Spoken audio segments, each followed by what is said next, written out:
Hey, I'm Adam Thompson. Today I'm going to talk about fluid, flexible, task-based structures. I'm going to read this out to you. Have a listen.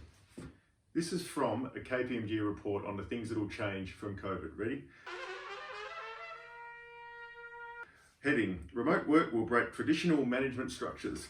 As we shift from managing inputs to managing by outcomes, current organisational hierarchies won't make sense.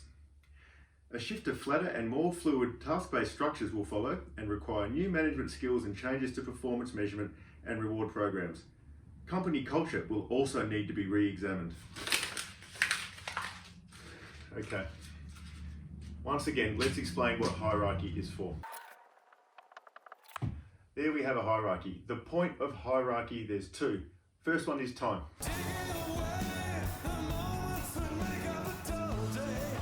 Roles at high levels of complexity are accountable for making decisions that affect things further into the future. So this role, maybe it's a general manager, looks ahead maybe 5 years. These roles look ahead a couple of years. These roles look ahead 1 year. So that's the first purpose of it. Why does hierarchy emerge? Because people have different time frames that they can naturally have the capability to think in, and that gives us a way, hierarchy gives us a way to naturally line this up. So that's step one. That's why we can be as flexible as we want, but we still need hierarchy to make sure we have clear accountability for who's making decisions into which sort of time spans. The second reason that we have hierarchy is so we know who we need to ring if something weird's going on. Look at managers as accountable for the results getting achieved by the team. So looking managers as, I get to tell you what to do. I do not want you to pull this amateur bull crap, all right? Look at managers as they hold the bucket of accountability. So this manager here holds the bucket of accountability for this crew here. They can include themselves in it if you want. So that's the second function of hierarchy. First function is time span, time horizon, whatever you want to call it. The second function is the ability to know where accountability lies. Now, how does work, however? Like this. Here, 3 bits of work.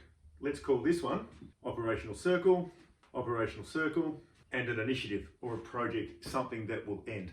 Either way, all work breaks down to some sort of shippable unit, some sort of task someone has to do. Whether you do the same task every day, which means it's probably an operational circle, or whether you're going to be doing that task to go towards something that's going to end, in which case it's a project or initiative circle.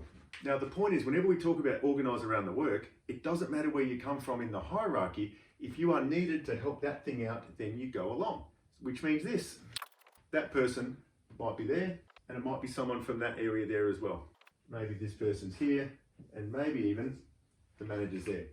And they're working on that initiative or on that project. Also, as part of the regular members of a circle, we might have that person there, might be part of that operational circle, and maybe that person's also part of that operational circle. So this is now a fluid structure because we are making sure that we are actually servicing the work and organising around the work rather than organising around the hierarchy. Organising around the hierarchy says, I'm not going to join your thing because that's not what my area does. That's where the accountability stuff comes back in, because the person accountable can have a discussion to say, my person would be great on that project, we've spoken to them, it can work, but we need to sort out some other stuff before they'll have the capacity to do it, which requires everyone to act like an adult, which is a whole other thing. So let's start getting rid of this idea that a fluid structure that organises around the work that can be responsive therefore rejects hierarchy. We need hierarchy for the two purposes of being able to make decisions in the time horizons, the time spans that we need, and so we know where accountability lies, and then we organise around the work from that hierarchy to actually get the stuff done, whether it's operational stuff. I set these up using what I call work circles, and I use a process called circle work, which I've designed, which allows this to happen in a way that sees improvement occur naturally. We have initiative circles where we line them up into a series of initiatives in a structure that I call the project factory.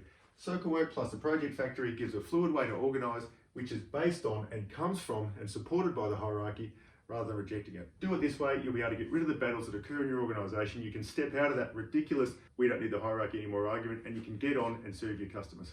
That's all for now. Connect with me on the usual socials, share, like, subscribe. You can sign up to my blog, get in touch with me, and I can send you some free information on how to apply these concepts and others inside your own organisation. See you next time.